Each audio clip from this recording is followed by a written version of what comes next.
You ever notice how some people keep trying harder for the one person who treats them the worst?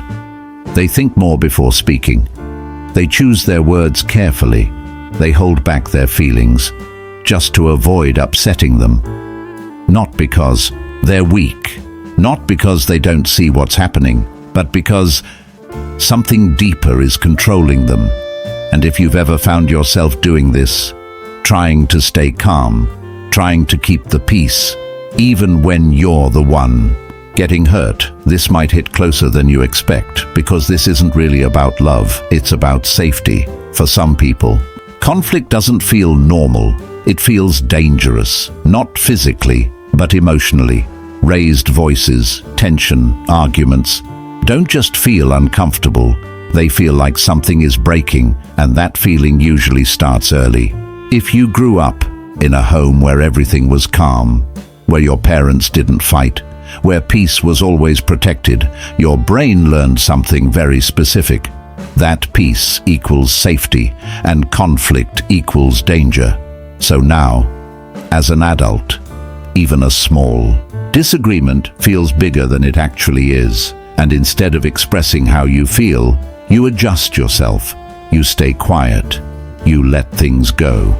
You accept behavior you normally wouldn't, just to bring things back to normal, because to you, normal means calm.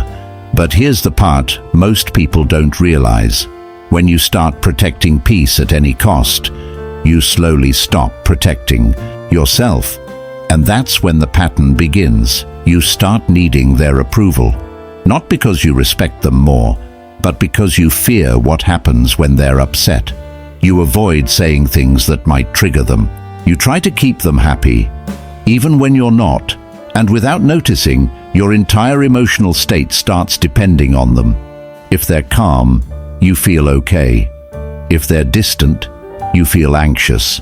If they're upset, you feel like you did something wrong, and that's where it becomes dangerous, because now you're not in a relationship, you're managing one, constantly adjusting, constantly monitoring, constantly trying to prevent something from going wrong.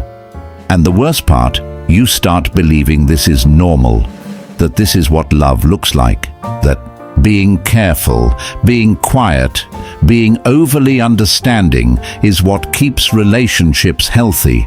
But it's not. It's what keeps them unbalanced, because real connection doesn't require you to shrink yourself. It doesn't make you feel like one wrong word will destroy everything. It doesn't turn your voice into something you have to control. It allows you to exist fully, without fear, without overthinking every reaction, without needing approval just to feel okay. So if you see yourself in this, if you've been trying to keep things peaceful by staying silent, adjusting, holding back, ask yourself one honest question. Are you protecting the relationship, or are you protecting yourself from their reaction? Because those are not the same thing, and once you see that difference, everything starts to change. You stop chasing approval. You stop walking on emotional eggshells. You start noticing how much of yourself you've been holding back. And slowly, you begin choosing something healthier, not louder, not aggressive, just honest, because peace is important, but not at the cost of your voice, not at the cost of your feelings, and definitely not at the cost of who you are. So if this felt personal, if you've ever stayed quiet just to avoid conflict, even when you were hurting, comment, "I do this." And if this gave you clarity, share it with someone who needs to hear it. Because sometimes the strongest thing you can do is stop trying to keep the peace at your own expense.